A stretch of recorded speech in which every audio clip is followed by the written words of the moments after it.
What is the difference between fear, hope, and faith? Ito po. Fear is believing that the worst will happen.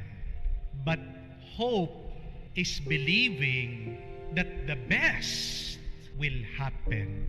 And faith, it is believing, trusting in God that He will not allow the worst to happen and give you only the best. The question now is, my dear friends, how about you? What is your fear? Why can't we imagine and think these best things that could also happen in our life?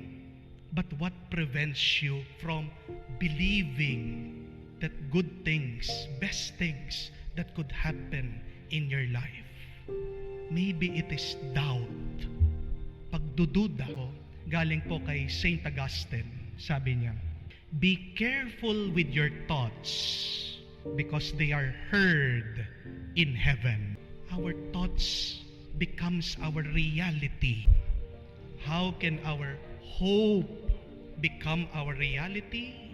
Have faith in the Lord.